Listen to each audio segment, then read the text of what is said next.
Mari kita berdiri. Kami mengakui iman kami dengan pengakuan iman Nasuli. Mari kita baca pengakuan iman Nasuli 1, 2, 3. Aku percaya kepada Allah, Bapa yang Maha Kuasa, Khalik langit dan bumi, dan kepada Yesus Kristus, Anaknya yang tunggal, Tuhan kita, yang dikandung dari Roh Kudus, lahir dari anak darah Maria, yang menderita sengsara di bawah pemerintahan Pontius Pilatus, disalibkan, mati dan dikuburkan, turun ke dalam kerajaan maut, pada hari yang ketiga, bangkit pula dari antara orang mati, naik ke surga, duduk di sebelah kanan Allah, Bapa yang Maha Kuasa, dan dari sana Ia akan datang untuk menghakimi orang yang hidup dan yang mati. Aku percaya kepada Roh Kudus, gereja yang kudus dan am, persekutuan orang kudus, pengampunan dosa, kebangkitan tubuh, dan hidupnya kekal. Amin. I know not why God's wondrous grace.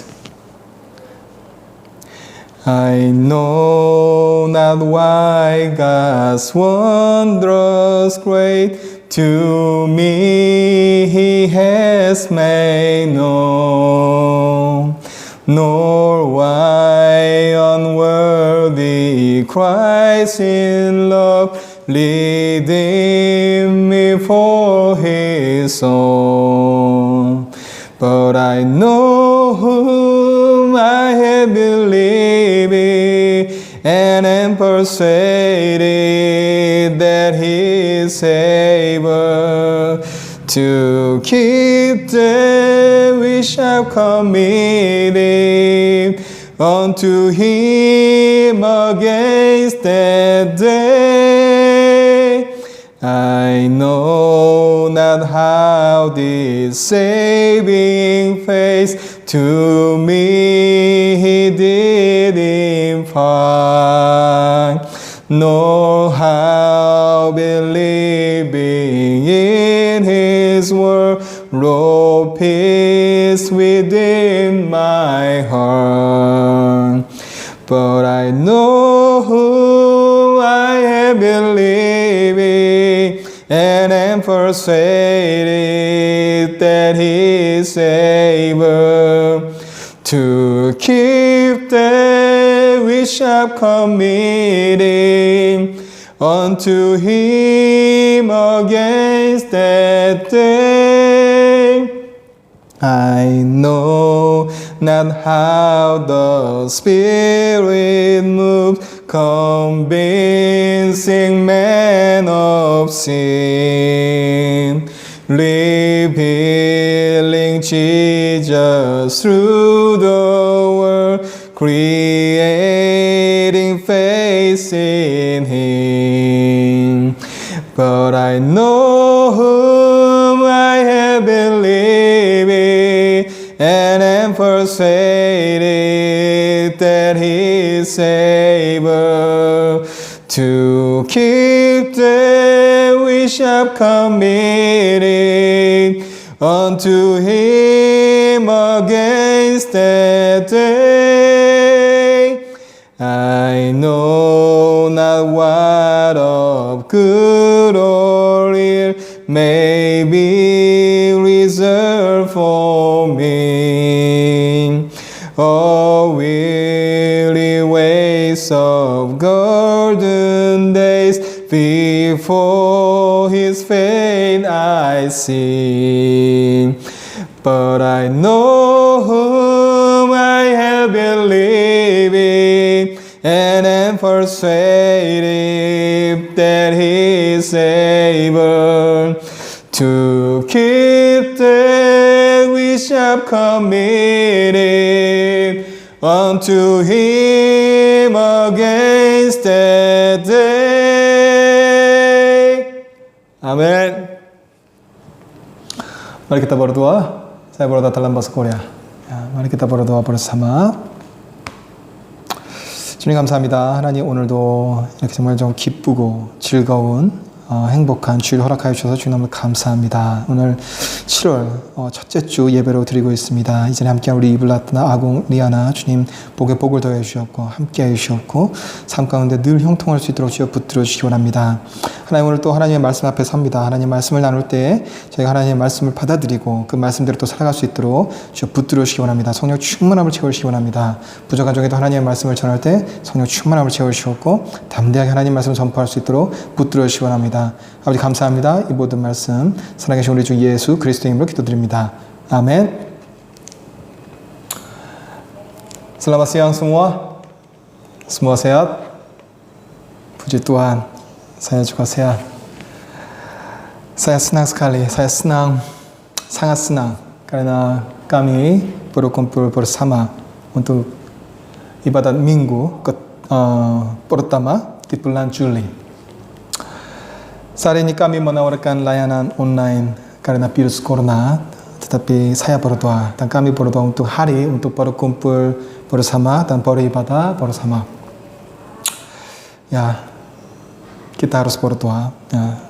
Pertama-tama mari kita membaca firman hari ini bersama-sama. Mazmur chapter 1 ayat 1 sampai 6. Mazmur chapter 1 ayat 1 sampai 6.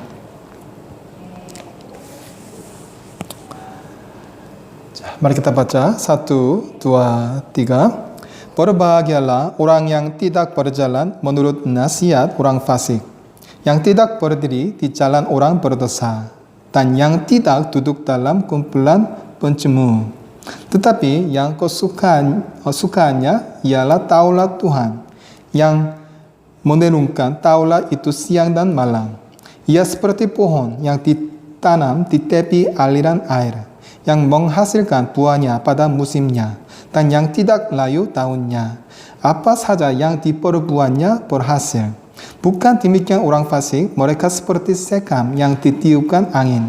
Sebab itu orang fasik tidak akan tahan dalam penghakiman. Begitu pula orang berdosa dalam perkumpulan orang benar. Sebab Tuhan mengenal jalan orang benar, tetapi jalan orang fasik menuju kebinasaan.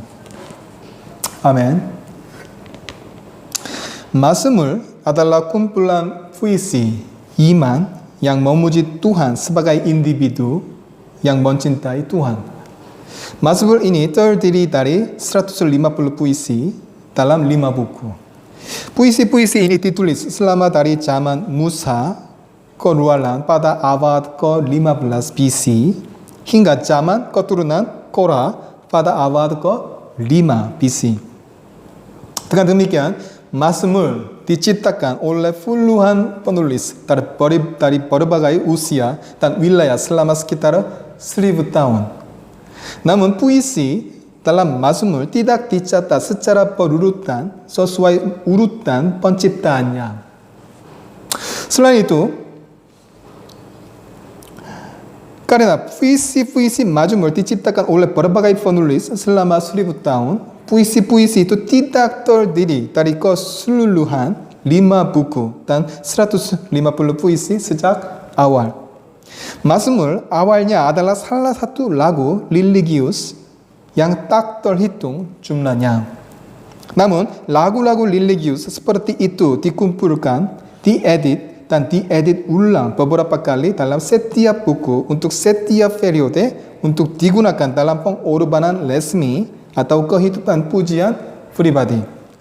Dan akhirnya pada akhir abad ke-5 atau awal abad ke-4 BC diselesaikan dalam 5 buku 150 puisi seperti saat ini. Dengan demikian, Mazmur adalah buku yang diselesaikan melalui 3 tahap. Pertama penciptaan, kedua pengumpulan, dan pengeditan masing-masing buku. Dan pengeditan akhir ke dalam 150 buku puisi, lagu-lagu keagamaan mulai dikumpulkan dan diedit dengan otoritas publik untuk digunakan dalam pengorbanan resmi dan kehidupan pujian pribadi pada masa Daud pertama kali. Daud sendiri adalah seorang penyair dan orang yang sangat menyadari pentingnya pujian dalam pengorbanan kepada Tuhan. Karena itu ia mengorganisasi paduan suara yang terdiri dari orang-orang Lewi dan membuat kumpulan puisi yang berpusat pada puisi yang dibuat sendiri. Sehingga paduan suara orang Lewi dapat menggunakannya untuk memuji Tuhan pada setiap pengorbanan resmi. Pengumpulan dan pengeditan puisi-puisi ini berlanjut ke masa Salomo. Penggantinya dan pengumpulan dan kompilasi aktif dilakukan pada masanya. Namun setelah Salomo sedikit pekerjaan yang dilakukan dan tampaknya itu dilakukan lagi pada periode Hizkia. Dan akhirnya setelah kembali dari penawanan pada masa Ezra dan Nehemia diyakini telah diselesaikan total 5 buku dan 150 puisi seperti saat ini. Di antara mereka 101 puisi diketahui yang punya penulis. Dari jumlah tersebut 73 muncul sebagai puisi Daud, 12 puisi Asa, 11 puisi Korah, 2 puisi Salomo, masing-masing 1 puisi Musa, Ezra, Heman, dan Edan. Seperti yang Anda lihat, sekitar setengah dari Mazmur adalah puisi Daud. Karena alasan ini, Talmud menganggap seluruh Mazmur sebagai karya Daud. Di sisi lain, jika Anda membagi seluruh 150 Mazmur berdasarkan subjek, mereka dapat dibagi menjadi beberapa genre.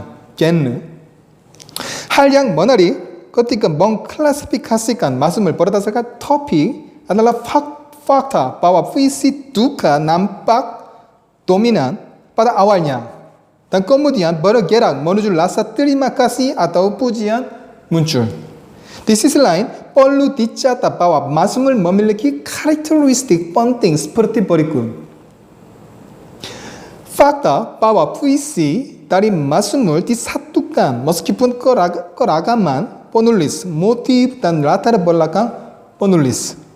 Alasannya adalah bahwa setiap penulis menyanyikan berbagai simpati, iman yang dialami melalui hubungannya dengan Allah, Yehuwa dalam kehidupannya. Dengan kata lain, puisi-puisi Mazmur adalah lagu-lagu dari pengalaman hidup orang-orang yang mengandaikan iman Yehuwa. Dalam pengertian ini, ia memiliki karakteristik yang berbeda dari puisi-puisi budaya sekuler manapun. Kedua, fakta bahwa Mazmur tidak hanya memiliki latar belakang sejarah yang meliputi waktu ketika Perjanjian Lama ditulis, tetapi juga cukup beragam untuk disebut ensiklopedia teologi Perjanjian Lama. Pertama-tama, latar belakang historis Mazmur adalah sekitar 1000 tahun dari Exodus sekitar BC 1446 hingga kembalinya pada tahanan Babilonia sekitar BC 538. Ini adalah periode sejak Israel pertama kali dipanggil untuk menjadi umat pilihan Tuhan untuk didisiplinkan oleh Tuhan dan dipeliharakan. Khususnya pasal 40 puisi doa yang ditulis oleh Musa dan pasal 126 yang ditulis selama masa penawanan Babel adalah puisi yang berbeda berdasarkan waktu dan keadaan yang berbeda. Namun, kedua puisi itu memberikan kesatuan yang bagus, yaitu keinginan orang Israel akan Allah. Berikutnya, ada tema-tema besar seperti berikut. Memproklamirkan kebesaran Allah yang merupakan transendensi dan pencipta absolut dan retrospeksi secara keselamatan terhadap bangsa Israel. Selain itu, dalam Mazmur ada semua aspek antara Allah dan orang-orang dipilih Tuhan, termasuk pertobatan, permohonan, dan sukacita iman. Dengan demikian, Mazmur memuat secara 1000 tahun Israel dan juga merupakan pengakuan iman yang mencakup semua aspek Tuhan dan persekutuan manusia. Dalam hari ini sering dikatakan mazmur terkandung dalam perjanjian lama dan perjanjian lama diringkas dalam mazmur. Ketiga, fakta bahwa mazmur ditulis dalam bentuk puisi atau lagu. Ini kedengarannya seperti hal yang wajar, tetapi itu adalah petunjuk yang sangat penting untuk memahami mazmur. Pentateuk adalah surat-surat atau surat-surat perjanjian baru dengan sendirinya hadir atau secara logis menjelaskan prinsip-prinsip keselamatan Allah atau kod perilaku manusia yang layak. Buku Nubuat perjanjian lama dan kitab Wahyu perjanjian baru menyatakan pemeliharaan Allah untuk setiap zaman. Selain itu, buku secara perjanjian lama, Injil perjanjian baru, dan kisah para rasul secara objektif mencatat kemajuan secara keselamatan Allah di setiap periode.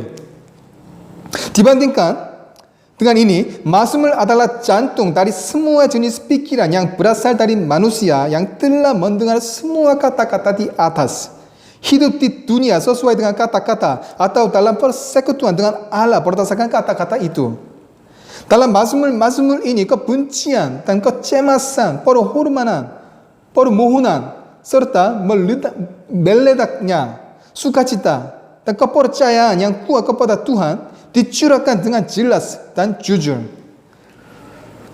Dengan kata lain, seperti dikatakan reformator John Calvin, mazmur adalah cermin jiwa. Cermin jiwa. John Calvin katakan.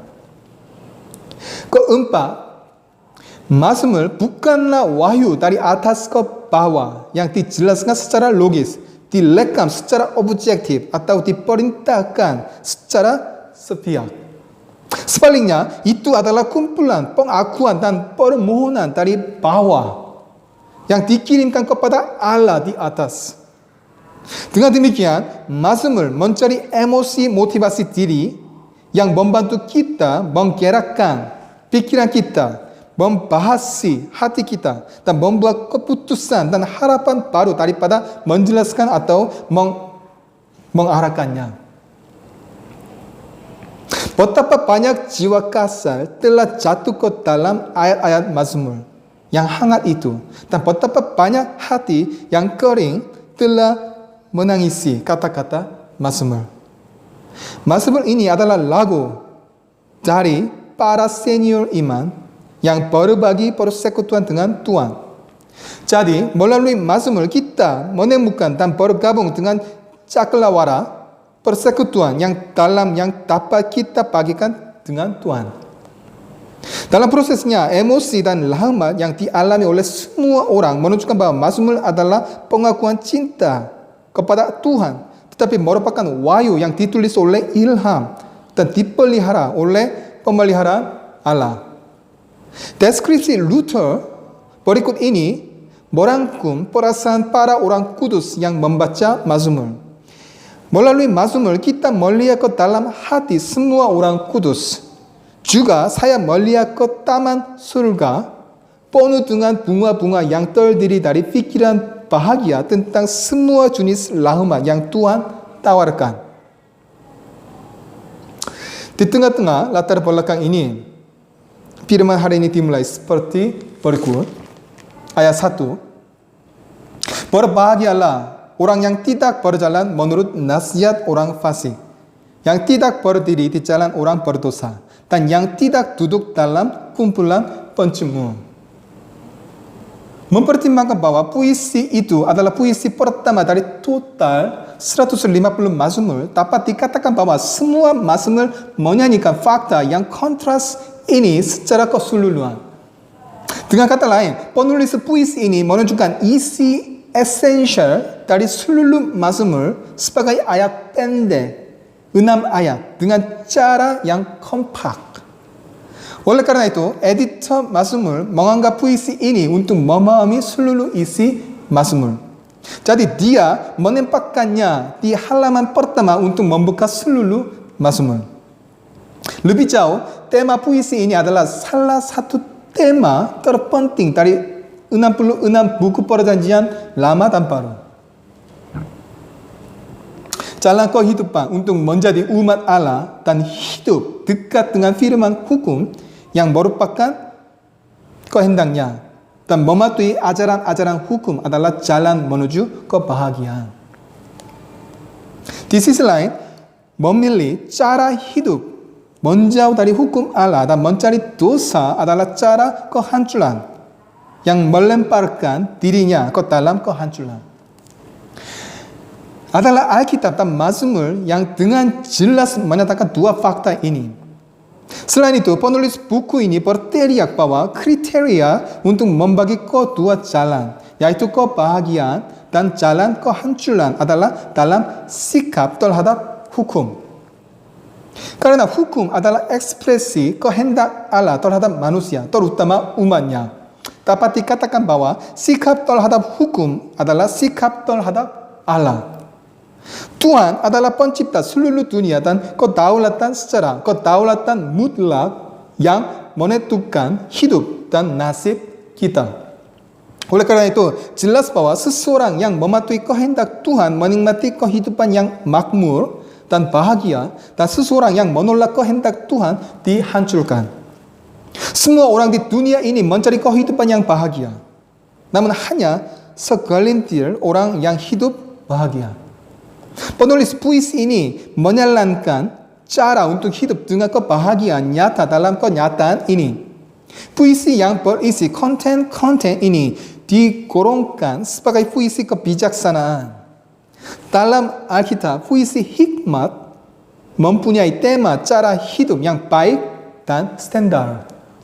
Dalam kebanyakan kasus, ini menunjukkan komposisi yang membutuhkan pilihan membaca dengan membandingkan dan menghadirkan cara hidup yang kontras. Alkitab mengatakan, berbahagialah orang yang tidak berjalan menurut nasihat orang fasik. Berbeda dengan jalan orang benar dan jalan orang fasik, keseluruhan puisi disajikan dalam 3 bagian. Pertama, ayat 1 dan 2 menyanyikan karakteristik orang benar yang berbeda dengan orang fasik. Ayat 3 dan 4 menyanyikan perbedaan antara orang benar dan orang jahat. Dan ayat 5 dan 6 menyanyikan nasib antara orang benar dan orang jahat. Dan dalam paragraf pertama yang menyanyikan karakteristik orang benar yang berbeda dengan orang fasik, penyair menyajikannya sebagai satu aspek positif dan 3 pasif. Dan dalam ayat 1, 3 fakta disajikan yang harus dihindari secara pasif.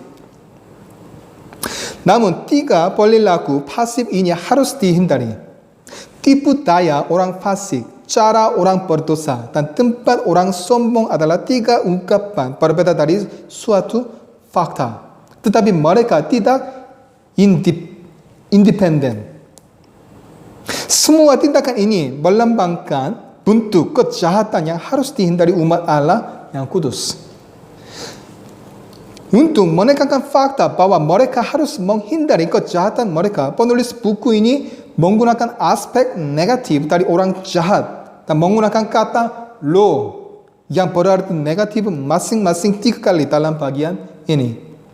Law adalah penekanan negatif dengan makna terkuat dalam bahasa Ibrani.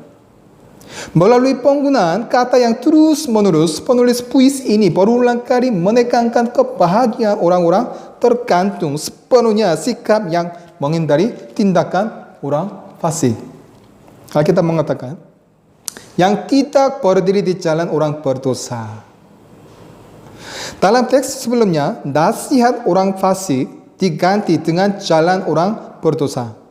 Dan tidak berjalan diganti dengan tidak berdiri.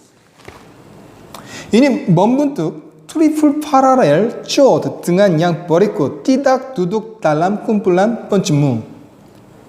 Pada bagian ini dapat dipertimbangkan bahwa metode gradasi digunakan. Fakta bahwa teks memiliki makna yang lebih maju dari kalimat sebelumnya terungkap tidak hanya dalam penggunaan kata benda, tetapi juga dalam penggunaan kata kerja. Kata berjalan dalam kalimat sebelumnya menunjukkan keadaan gerakan yang menjelaskan beberapa kemungkinan pembalikan. Sedangkan kata berdiri dalam teks ditetapkan di tempatnya dan menyampaikan nuansa yang tidak bergerak. Dengan kata lain, dapat dilihat bahwa teks sudah merujuk pada keadaan di mana sulit untuk berbalik karena sudah meletakkan kaki yang dalam di dalam dosa. Gambar bertahap ini lebih menonjol dalam hal berikut, tidak duduk dalam kumpulan pencemu. Ini Alkitab mengatakan, dan yang tidak duduk dalam kumpulan pencemu. Orang yang sombong di sini adalah orang-orang yang mencemu kebenaran dan keadilan Yehova. Dan lebih lanjut, mengejek mereka yang menuruti kehendak Allah. Dengan cara ini, arogan dalam teks adalah seseorang yang melakukan dosa lebih agresif daripada jahat atau berdosa. Dengan kata lain, ia tidak hanya menjadikan Tuhan sebagai objek cemuhan secara langsung, tetapi juga ia membuat orang kudus menjadi membuang sikap kehidupan yang ingin hidup sesuai dengan kehendak Tuhan. Ini mirip dengan penampilan khas setan melawan Allah. Dengan kata lain, arogan menjadi hamba setan dan secara aktif melonglong kemuliaan Allah dan menggoda orang untuk menjauh dari Allah. Tetapi umat Allah tidak duduk di tanah yang dibangun oleh mereka. Kata kerja yang diterjemahkan duduk dalam teks adalah kata kerja yang berarti tinggal di satu tempat untuk waktu yang lama. Kata hidup di sini mempunyai arti yang lebih kuat daripada berjalan dan berdiri di jalan, menunjukkan bahwa orang jahat sangat tenggelam dalam semua jenis kejahatan. Kita mengatakan ayat 2, tetapi yang kesukaannya ialah Taurat Tuhan, dan yang merenungkan Taurat itu siang dan malam. Dalam ayat 1 sebelumnya, sikap hidup yang diambil oleh orang yang diberkati disajikan dalam 3 aspek pasif. Sekarang bagian ini menyajikan aspek-aspek positif dari orang-orang yang diberkati. Aspek positif ini adalah untuk mencintai hukum Yehova terlebih dahulu. Dengan kata lain, penulis puisi ini menekankan bahwa sikap pasif dari ayat 1 sebelumnya juga berharga dan penting. Tetapi sikap aktif dalam ayat ini lebih penting. Dan ketika Anda memiliki sikap aktif seperti itu, Anda dapat menjalani kehidupan yang benar-benar diberkati. Di sisi lain, mencintai hukum Yehova yang ditekankan oleh penulis puisi itu sebenarnya berarti bahwa mengasihi Tuhan sendiri.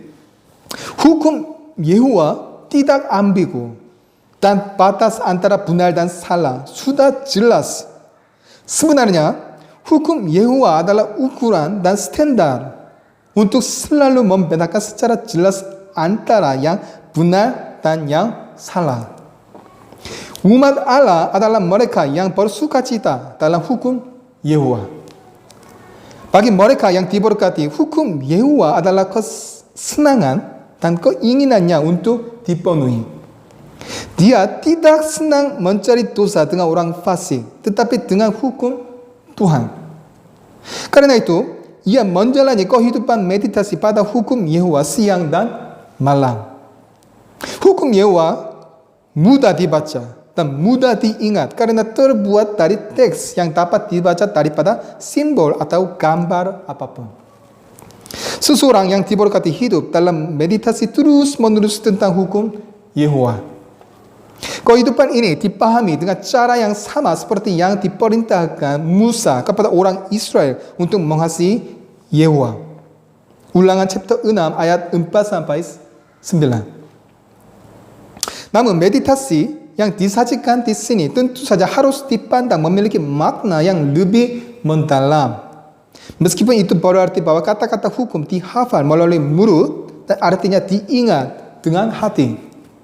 Ini tidak berarti tetap berada dalam kesenangan emosional hukum seperti yang ditunjukkan di bab pertama, tetapi secara aktif mempraktikkannya dalam kehidupan.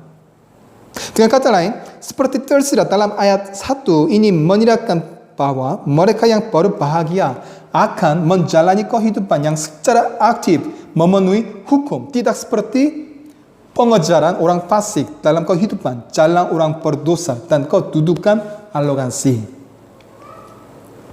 Ini juga terbukti dalam ungkapan siang dan malam di akhir bagian ini.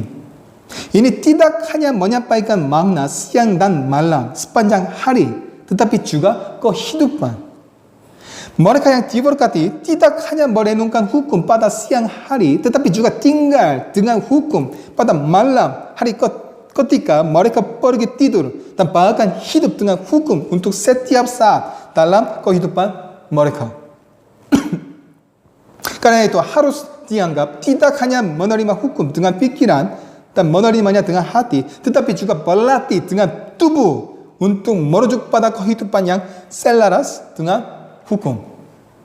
Kita mengatakan ayat 3, ia seperti pohon yang ditanam di tepi aliran air, yang menghasilkan buahnya pada musimnya dan yang tidak layu daunnya.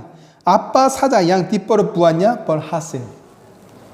Dalam ayat 1 dan 2 sebelumnya, penulis menyajikan karakteristik orang benar yang berbeda dengan orang jahat, dibagi menjadi pasif dan aktif. Sekarang dalam ayat 3 dan 4, perbedaan antara orang benar dan orang jahat dijelaskan dibandingkan dengan pohon-pohon yang ditanam di tepi sungai dan sekam yang ditiupkan angin. Dengan kata lain, penyair mengungkapkan realitas yang kontras ini, tetapi menggunakan perumpamaan untuk mengungkapkannya dengan lebih jelas.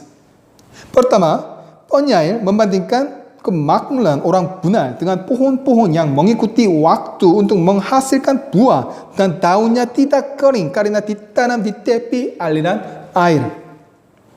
Dengan kata lain, ini menunjukkan kemakmuran dan vitalitas orang benar-benar sebagai gambar visual dari pohon yang ditanam di tepi aliran air. Palestina, tempat tinggal sang penyair, adalah daerah yang musim kemarau dan musim hujan dibedakan dengan jelas. Selain itu, hujan yaitu sekitar 600 mm yang merupakan curah hujan tahunan rata-rata terkonsentrasi di musim hujan.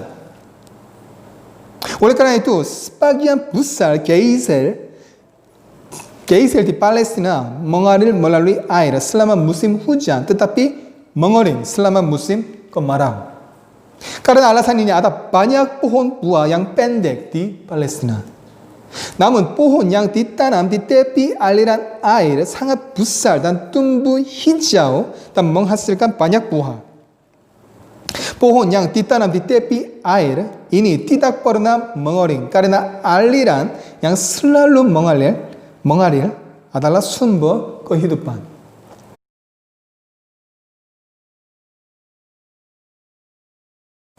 Kita mengatakan, dan yang tidak layu daunnya, apa saja yang diperbuatnya berhasil. Pohon yang ditanam di tepi aliran air tidak akan hilang kehijauan dan menghasilkan buah berlimpah setiap musim. Demikian juga kehidupan seseorang yang bermeditasi setiap hari bersukacita dalam firman Yehovah dan berharap untuk pemenuhannya selalu makmur. Dalam teks bahasa asli calau yang sesuai dengan diperbuatnya berhasil mengacu pada bentuk bergegas,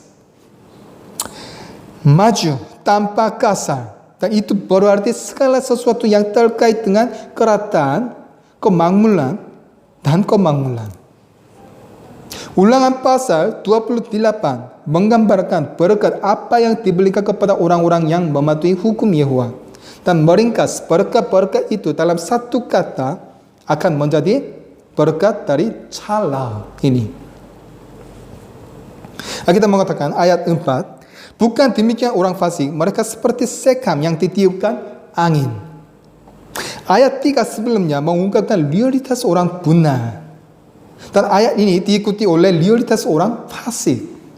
Di sini sekam yang ditiupkan angin merujuk pada orang fasik dari jenis yang kontras dengan orang yang diberkati sebagai orang benar.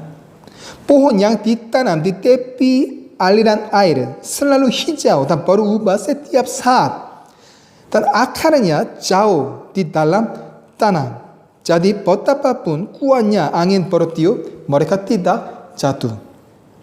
Di sisi lain, bahkan dengan angin sepoi-sepoi, seperti angin musim dingin, sekam ditiupkan dengan mudah.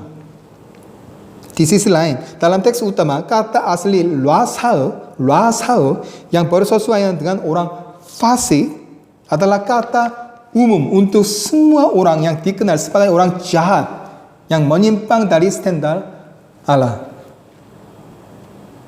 Oleh karena itu, dalam ayat ini dapat dikatakan bahwa itu digunakan sebagai konsep yang kontras dengan orang benar dan orang yang diberkati. Dengan kata lain, itu tidak hanya merujuk pada penjahat yang melakukan kejahatan tertentu, tetapi juga berarti seseorang yang hidup terpisah dari Tuhan. Ini juga merupakan istilah yang merujuk pada semua orang yang kehidupannya secara keseluruhan terdistorsi ke arah yang menyimpang di luar hukum Allah. Kata ini memiliki arti yang lebih lemah daripada orang fasik atau orang berdosa dalam ayat 1. Maka tak perlu dikatakan bahwa orang fasik dan orang berdosa akan dikutuk ketika bahkan orang-orang ini dikutuk. Mereka yang didefinisikan sebagai lasya'ah akan diadili oleh keadilan Tuhan, tidak seperti orang-orang benar yang menjalani kehidupan yang diberkati. Tentu saja perwujudan penuh keadilan Tuhan ini hanya akan terjadi pada hari penghakiman terakhir. Dalam teks ini, Sekam menunjukkan bahwa hanya memiliki kulit dan tidak ada biji-bijian. Ini tidak berguna bagi siapapun. Dan itu hanya menambah tenaga kerja petani yang harus memanen hanya gandum. Dalam puisi ini, Sekam simbol ini melambangkan orang-orang yang dianggap tidak berharga dan ditinggalkan oleh Allah. Penyair menggunakan gambar visual Sekam yang ditiupkan angin untuk mewakili ketidakberdayaan dan kehancuran orang fasik. Menurut Yohanes Pembaptis, pada waktu hari penghakiman, Sekam itu akan memasuki api abadi dan dibakar. Seperti Sekam ini, orang jahat tidak akan dapat menghasilkan buah yang diinginkan Allah dalam hidup mereka, sehingga mereka akan dihakimi dengan memasuki api abadi pada hari penghakiman terakhir. Alkitab mengatakan, ayat 5, sebab itu orang fasik tidak akan tahan dalam penghakiman, begitu pula orang berdosa dalam perkumpulan orang benar. Frasa ini digunakan dalam ayat ini untuk menekankan perlunya penghakiman yang mengerikan terhadap orang fasik. Sebaliknya, dapat dikatakan bahwa umat Allah selalu diberikan kehidupan yang makmur. Sama seperti Sekam terbang oleh kekuatan angin, orang jahat akan dihancurkan berdasarkan fakta bahwa identitasnya terungkap dalam sehari pada saat penghakiman Allah. Kita mengatakan, begitu pula orang berdosa dalam perkumpulan orang benar. Orang berdosa dalam teks ini digunakan secara sinonim dengan orang fasik di bab pertama. Karena itu, orang berdosa dalam teks ini juga merujuk kepada mereka yang ditolak oleh Allah dan orang yang tidak hidup sesuai dengan kehendaknya dan diakui sebagai orang jahat oleh Allah yang merupakan standar kebaikan mutlak. Setiap manusia dilahirkan dengan dosa asal dan tidak bisa bebas dari kejahatan ini. Karena itu, tidak ada manusia yang dapat mencapai kebenaran sebagai suatu tindakan.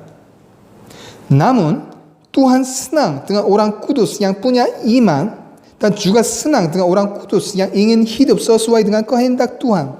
Jadi akhirnya Tuhan menilai dia sebagai orang yang benar.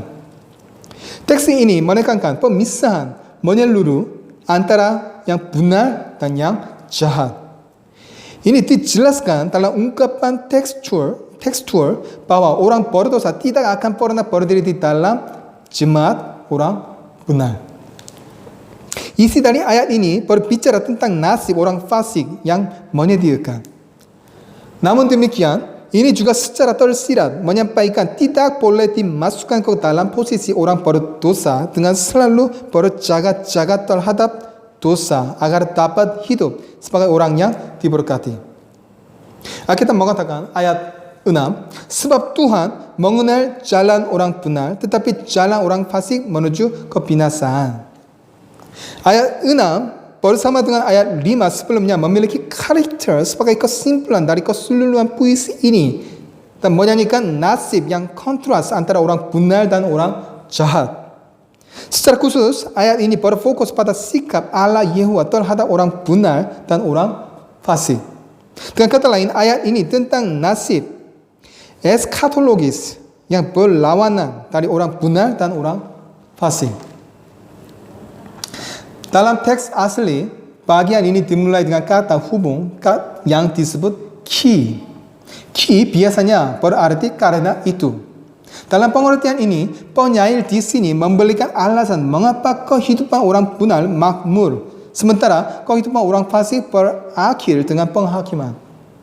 Di sisi lain, bahasa asli yang berhubungan dengan mengenal tidak berarti hanya mengetahui secara intelektual atau dangkal, tetapi berarti mengetahui dalam hubungan pengalaman dan pribadi.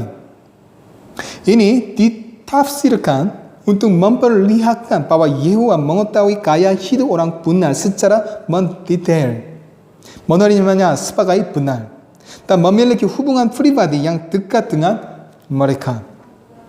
Ini pada gilirannya menunjukkan bahwa Allah tidak hanya tidak mentolerir jalan hidup yang jahat dan berdosa, tetapi juga tidak memiliki hubungan dengan mereka.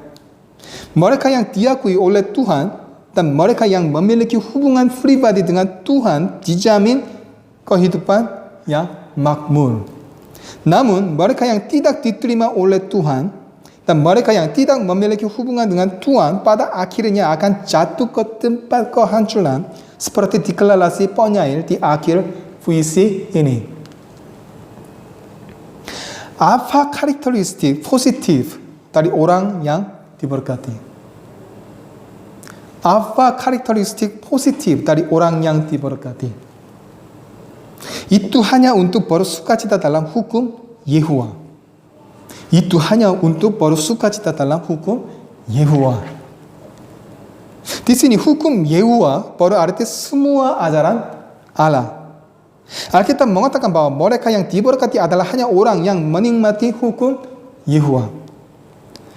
Betul sekali, itu adalah hanya ada satu sumber sukacita, firman Allah. Bagi orang yang diberkati, firman Tuhan memberikan sukacita penuh. Karena itu tidak perlu mencari kesenangan di tempat lain. Hanya satu firman Tuhan yang akan memuaskan Anda.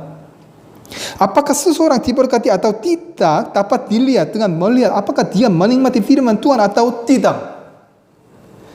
Jika saya ingin tahu apakah saya adalah orang yang diberkati, saya harus memeriksa apakah saya menggunakan firman Allah sebagai satu-satunya sumber sukacita. Orang yang mencintai hukum Allah dan menjadikannya satu-satunya sumber kesenangan adalah orang yang menjadi milik Allah dan orang yang diberkati. Tidak peduli berapa lama Anda telah berada di gereja dan menjalani kehidupan yang religius, jika Anda tidak menikmati sukacita firman Tuhan dan mencari kesenangan di tempat lain, ia sebenarnya bukan orang yang diberkati. Dengan cara ini, jika kita bersukacita dalam hukum Yehuwa dan merenungkan hukumnya siang dan malam, kita menjadi seperti pohon yang ditanam di tepi aliran air. Amin. Aliran di sini mengacu pada saluran yang digali secara sengaja untuk memasok air.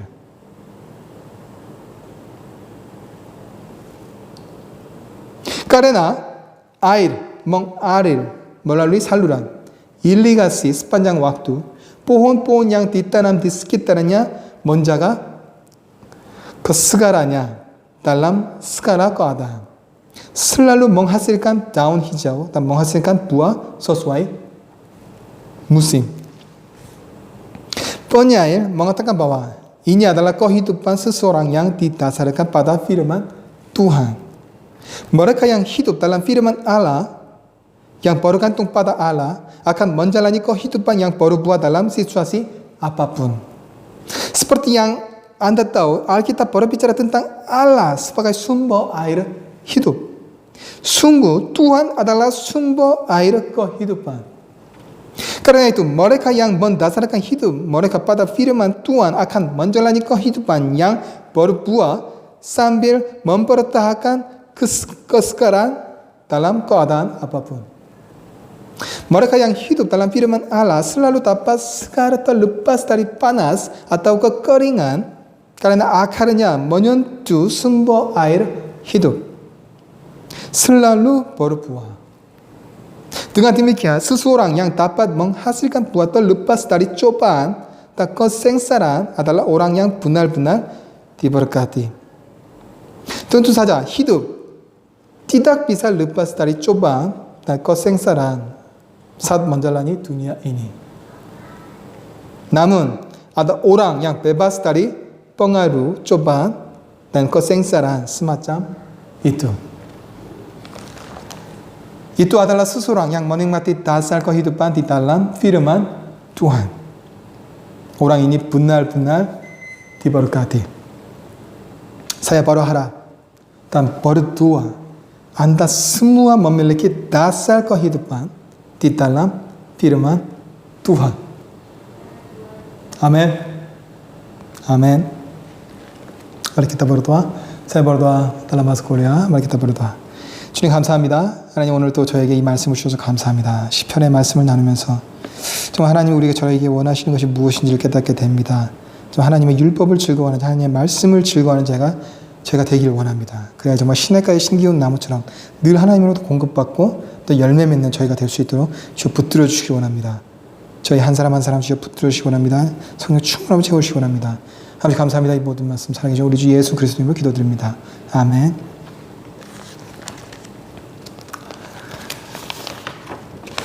Berjamaah kudus, hari ini ada berjamaah kudus. Ya, mari kita berdoa, saya berdoa dalam bahasa Korea untuk berjamaah kudus. 주님 감사합니다. 하나님 또 오늘 저에게 성찬식을 허락하여 주셔서 감사합니다. 주님의 살과 피를 먹습니다. 저희를 정결케 해주셨고 주님의 그 십자가의 죽으심과 부활하심을 기억할 수 있게 주 붙들어 주시옵소서. 아버지 감사합니다. 이 모든 말씀 우리 주 예수 그리스도님을 기도드립니다. 아멘. Sebab setiap kali kamu makan roti ini dan minum cawan ini, kamu memberitakan kematian Tuhan sampai Ia datang. Bersama. Jadi barang siapa dengan cara yang tidak layak makan roti atau minum cawan Tuhan, ia berdosa terhadap tubuh dan darah Tuhan. Karena itu hendaklah tiap-tiap orang menguji dirinya sendiri dan baru sesudah itu ia makan roti dan minum dari cawan itu. Karena barang siapa makan dan minum tanpa mengakui tubuh Tuhan, ia mendatangkan hukuman atas dirinya.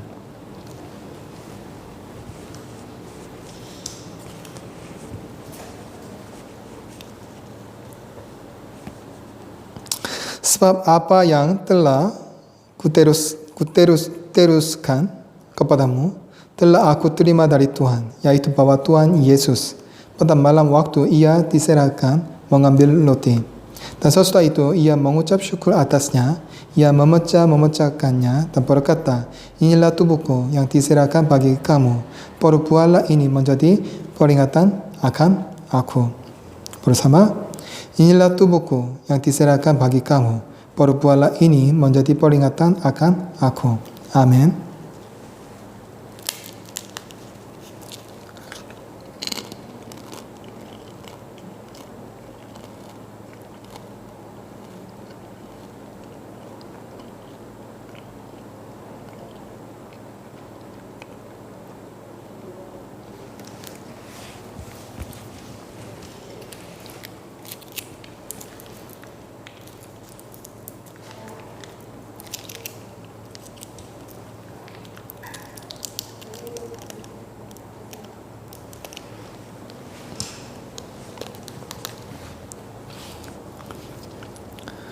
Sesudah itu ia mengambil cawan, mengucap syukur lalu memberikannya kepada mereka dan berkata, minumlah kamu semua dari cawan ini bersama, sebab inilah darahku, darah perjanjian yang ditumpahkan bagi banyak orang untuk pengampunan dosa.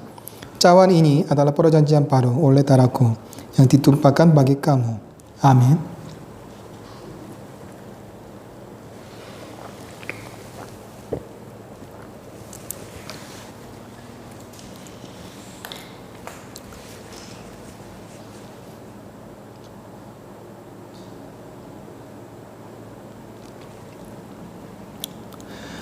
Maka kata Yesus kepada mereka, aku berkata kepadamu, sesungguhnya jikalau kamu tidak makan daging anak manusia dan minum darahnya, kamu tidak mempunyai hidup di dalam dirimu. Barang siapa makan dagingku dan minum darahku, ia mempunyai hidup yang kekal, dan aku akan membangkitkan dia pada akhir zaman. Sebab dagingku adalah benar-benar makanan, dan darahku adalah benar-benar minuman. Barang siapa makan dagingku dan minum darahku, ia tinggal di dalam aku, dan aku di dalam dia. Sama seperti Bapa yang hidup mengutus aku, dan aku hidup oleh Bapa. Demikian juga barang siapa yang memakan aku akan hidup oleh aku. Sebab di dalam dia dan oleh darahnya kita beroleh penebusan, yaitu pengampunan dosa, menurut kekayaan kasih karunia-Nya yang dilimpahkannya kepada kita dalam segala hikmat dan pengertian. Sebab ia telah menyatakan rahasia kehendaknya kepada kita sesuai dengan rencana kerelaannya, yaitu rencana kerelaan yang dari semula telah ditetapkannya di dalam Kristus sebagai persiapan kegenapan waktu untuk mempersatukan di dalam Kristus sebagai kepala segala sesuatu, baik yang di surga maupun yang di bumi. Bersama, aku katakanlah di dalam Kristus, karena di dalam dialah kami mendapat bagian yang dijanjikan kami yang dari semula ditentukan untuk menerima bagian itu sesuai dengan maksud Allah, yang di dalam segala sesuatu bekerja menurut keputusan kehendaknya, supaya kami yang sebelumnya telah menaruh harapan pada Kristus boleh menjadi puji-pujian bagi kemuliaannya.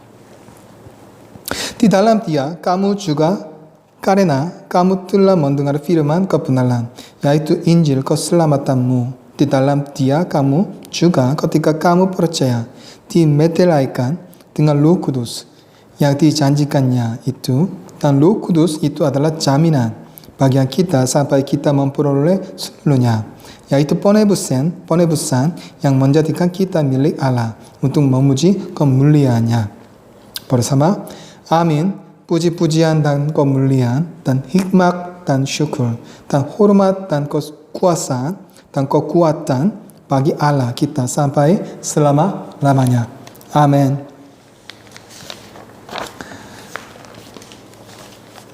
Ya, pengumuman.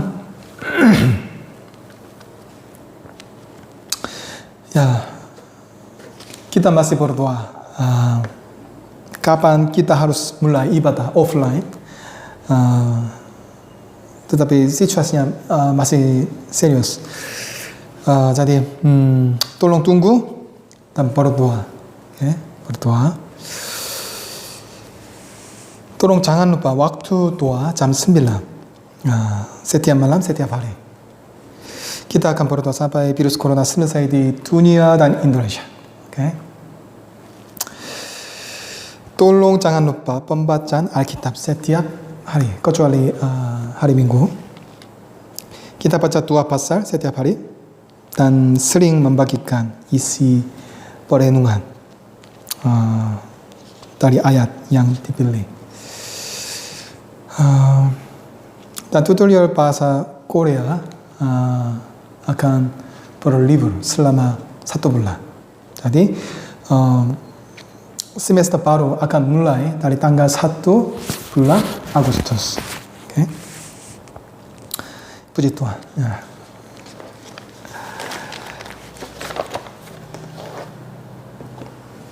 Doa penutup. Murid-murid Yesus bertanya kepada Yesus, bagaimana kami bisa berdoa? Yesus menjawab, kamu harus berdoa sama dengan ini. Ini adalah doa Bapa kami. sangat penting. Jadi kami harus berdoa sama dengan doa Bapa kami setiap hari. Mari kita berdoa dengan doa Bapa kami. 1, 2, 3. Karena itu berdoalah demikian. Bapa kami yang di surga, dikuduskanlah namamu, datanglah kerajaanmu, jadilah kehendakmu di bumi seperti di surga. Berikanlah kami pada hari ini makanan kami yang secukupnya, dan ampunilah kami akan kesalahan kami, seperti kami juga mengampuni orang yang bersalah kepada kami. Dan janganlah membawa kami ke dalam pencobaan, tapi lepaskanlah kami daripada yang jahat. Karena Engkaulah yang mempunyai kerajaan dan kuasa dan kemuliaan sampai selama-lamanya. Amin.